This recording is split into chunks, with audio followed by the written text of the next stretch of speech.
Hello class 10th and 12 students, कैसे हैं आप सब लोग। आई होप आप सब बढ़िया होंगे। This side Mohit senior, welcome back to our YouTube channel. बच्चों, जैसे कि आपको पता होगा क्लास 10th के एक मेन पेपर जो है ऑलमोस्ट खत्म हो चुके हैं। क्लास 12th के कुछ मेन इंपॉर्टेंट पेपर जो वो हो चुके हैं, कुछ अभी पेंडिंग में, जैसे बायोलॉजी का पेंडिंग है, हिस्ट्री का पेंडिंग है, अकाउंट्स का पेंडिंग है। तो उसके रिलेटेड बहुत सारे बच्चों के मन में डाउट्स चल रहे हैं, कंफ्यूजन चल रही है कि जितने भी अभी तक पेपर हुए हैं वो उस लेवल के पेपर नहीं आए हैं जिस लेवल की हमने तैयारी की थी या फिर जिस लेवल के हमने एक्सपेक्ट किए थे। Same to same question class 10th वाले बच्चों के मन में है, same to same question class 12th वाले बच्चों के मन में है कि सर हम जितनी तैयारी करके गए थे, हम जितना एक्सपेक्टेशन कर रहे थे, उतने अच्छे पेपर जो वो नहीं गए हैं। इसके अंदर जो कमी रह गई है वो किसके अंदर कमी रही है? क्या हमारी जो स्टडी थी क्या वो उसमें कमी रही है, या फिर जो बोर्ड की तरफ से पेपर आए हैं वो वाकई में जो डिफिकल्ट आए हैं? तो यहाँ पे मैंने कुछ सब्जेक्ट्स मेंशन कर रखे हैं क्लास 10th के भी और 12th के भी। सबसे पहले मैं आपको बात करते हैं क्लास 10th के बारे में। सबसे पहले इंग्लिश के अंदर बहुत सारे बच्चों को क्या हुई थी, यहाँ पे प्रॉब्लम हुई थी। इंग्लिश के अंदर बहुत सारे बच्चे बोल रहे थे कि पेपर जो था वो क्या था, लेंथी था, बिट लेंथी था और साथ ही साथ थोड़ा सा जो क्या था, ट्रिकी भी था। चलो जैसे तैसे हमने इंग्लिश का पेपर तो क्या कर दिया, निकाल दिया। लेकिन उसके बाद जो मेजर प्रॉब्लम शुरू होती है वो होती है हमारे पास यहाँ पे साइंस के एग्जाम को लेकर, और कल जो पेपर हुआ है हमारे पास यहाँ पे मैथ्स के एग्जाम को लेकर। साइंस के एग्जाम के अंदर बहुत सारे बच्चों ने बोला था कि सर पेपर काफी ज्यादा ट्रिकी आया था। कुछ बच्चों का मानना सेट 1 हार्ड था, कुछ बच्चों का मानना सेट 2 हार्ड था, कुछ बच्चों का मानना सेट 3 हार्ड था। लेकिन ऑलमोस्ट अगर हम बात करें कि अगर पेपर के लेवल की, अगर तीनों सेट्स की बात करें तो ये उतने ज्यादा इजी नहीं थे जितने पिछले साल इजी थे या फिर जितने इजी होने चाहिए थे। पेपर ट्रिकी था, ऐसा नहीं कहा था कि बहुत ज्यादा मुश्किल था, ट्रिकी था। ट्रिकी मतलब होता है कि आपको थोड़ा सा खुद का दिमाग या ब्रेन आपको यूज करना पड़ेगा इन क्वेश्चंस को सॉल्व करने के लिए। तो यहाँ पे बहुत सारे बच्चों को क्या हुई, प्रॉब्लम क्रिएट हुई। बहुत सारे बच्चे बोल रहे थे सेट 1 में ये क्वेश्चन ऐसे है, सेट 2 में ऐसे है, सेट 3 में ऐसे है। लेकिन ओवरऑल तीनों में ही हमें कुछ ना कुछ चीजें जो वो ट्रिकी देखने को मिली है। किसी का सेक्शन बी हार्ड था, किसी का सेक्शन सी हार्ड था। हार्ड तो हम नहीं कह सकते, लेकिन थोड़ा सा बिट ट्रिकी था। अब जो major problem same to same face करनी पड़ी है वो मैथ्स के अंदर बहुत सारे बच्चों को प्रॉब्लम फेस करनी पड़ी है। वही सेम टू सेम प्रॉब्लम आई है क्लास 12th के बच्चों को मैथ्स में। अब मैथ्स के जिन बच्चों ने बेसिक लिया था तो बेसिक के अंदर भी कुछ क्वेश्चन ऐसे थे जो डिफिकल्ट थे, जबकि बेसिक का पेपर होता है बुक टू बुक आना, लेकिन उसमें बुक टू बुक क्वेश्चन नहीं थे, थोड़े से ट्रिकी घुमा के डाले हुए थे कि बच्चा अपना थोड़ा सा क्या करे, ब्रेन यूज करे। यानी कि ऑलमोस्ट हम कह सकते हैं स्टैंडर्ड की तरह थोड़े थोड़े से क्वेश्चन जो उसमें डाले गए थे बेसिक पेपर के अंदर। वही सेम टू सेम जो प्रॉब्लम फेस करनी पड़ी है वो क्लास 12th के बच्चों को भी मैथ्स के अंदर प्रॉब्लम फेस करनी पड़ी है। दोनों का ही सेम इशू यहाँ पे निकल कर आया है कि पेपर जो था वो क्या था, ट्रिकी था और लेंथी भी था।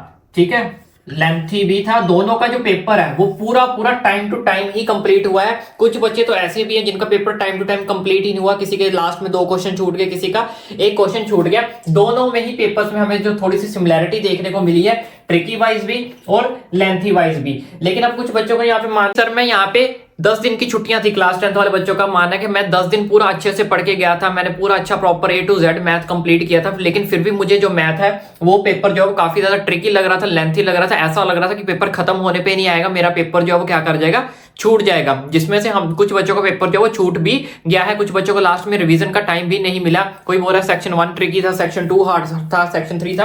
तो यहाँ पे तीनों ही सेक्शंस को लेकर, तीन ही सेट्स को लेकर यहाँ पे प्रॉब्लम फेस करनी पड़ रही है, चाहे वो क्लास 12th का बच्चा था, चाहे वो यहाँ पे क्लास 10th का बच्चा था। तो यहाँ पे मैं आपको एक चीज क्लैरिफाई कर देता हूँ कि अगर ऐसा कुछ देखने को मिलता है, तीनों सेट में सिमिलैरिटी नहीं थी, तो इस केस में हमारे पास यहाँ पे मॉडरेशन पॉलिसी क्या करती है, लागू करती है, जो कि सीबीएसई के ऑफिशियल वेबसाइट के ऊपर भी इस चीज का जिक्र किया गया है कि अगर आपको ऐसी सिमिलैरिटी मिलती है या फिर किसी भी क्वेश्चन में हमें एरर मिलता है, ठीक है, सिमिलैरिटी नहीं मिलती, सेट वाइज अगर कोई प्रॉब्लम आती है, 1 में लग गया, 2 में लग गया, 3 में लग गया, तो इन सब केसेस के लिए आपकी मॉडरेशन पॉलिसी आपको जो है वो लगाई जाएगी, ताकि आपका सेट 1, सेट 2, सेट 3 ये तीनों ही सेट आपस में क्या हो सके, सिमिलर हो सके। ऐसा नहीं हो सकता ना कि सेट 1 वाले बच्चों को ज्यादा बेनिफिट मिल जाए, सेट 2 को कम बेनिफिट मिले, सेट 3 को उससे भी कम बेनिफिट मिले, तो ऐसा नहीं होता है।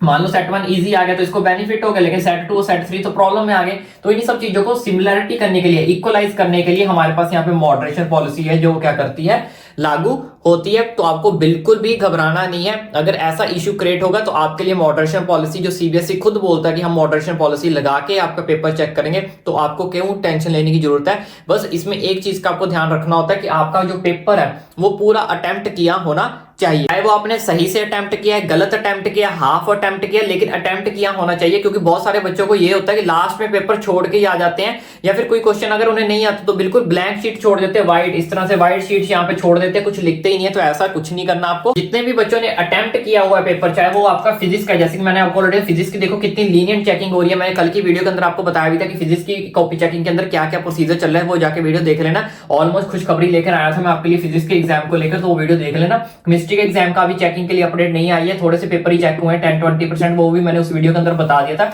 कि क्या अपडेट चल रही है। और बाकी यहाँ पे साइंस को लेकर और मैथ्स के एग्जाम को लेकर तो अभी कॉपी चेकिंग हुई नहीं है, लेकिन मॉडरेशन पॉलिसी क्या बोलती है कि आपका इस साथ कभी भी नाइंसाफी नहीं होगी। बस आपने पेपर अटेम्प्ट किया होना चाहिए। स्टेप मार्किंग के नंबर आपको मिलेंगे, मॉडरेशन पॉलिसी के नंबर आपको मिलेंगे, ग्रेस मार्क्स आपको मिलेंगे अगर कोई क्वेश्चन एरर होता है या फिर कोई बच्चा फेल होता है। तो इन सब चीजों को लगने के बाद आप खुद सोचो कि क्लास 10th और 12th का बच्चा कैसे ही फेल हो जाएगा। अपने आप को थोड़ा मोटिवेट किया करो, इतनी सब चीजें लगने के बाद आप कैसे जो है वो फेल हो जाओगे। क्योंकि ये सारी की सारी पॉलिसी जो सीबीएसई ने आपके लिए लगाई है कि ताकि स्टूडेंट को किसी चीज का नुकसान ना हो, उल्टा आपको बेनिफिट ही मिले। मॉडरेशन पॉलिसी का बेनिफिट आपके पास है, ग्रेस मार्क्स का बेनिफिट आपके पास है, स्टेप मार्किंग के नंबर आपको मिलेंगे। तो इतनी सब चीजों के लगने के बाद आप कैसे कंसीडर कर सकते हो कि भाई मैं फेल हूं। इवन आपके जो नंबर है वो एक्सपेक्टेड से ज्यादा आएंगे, देख लेना। और चाहे अपने सीनियर से भी पूछ लेना, हमेशा जो रिजल्ट होता है वो आपके एक्सपेक्टेड से ज्यादा ही आता है। इस बार तो अगर पेपर इतने ज्यादा हार्ड आ रहे हैं, पिछले साल जितने ईजी नहीं आ रहे जितना हम एक्सपेक्ट कर रहे थे, तो इस बार तो चेकिंग और भी ज्यादा लीनियंट होगी और भी बच्चों का जो रिजल्ट है वो क्या करेगा, अच्छा आएगा। तो इसी खुशी में चैनल को सब्सक्राइब करना ना भूलें, क्योंकि बहुत सारे बच्चे ऐसे हैं मैंने नोटिस किया चैनल पे विजिट करते हैं लेकिन चैनल को बिल्कुल भी सब्सक्राइब नहीं करते, ना ही वीडियो को लाइक तक नहीं करते। तो ऐसा मत किया करो, चैनल को सब्सक्राइब जरूर करें।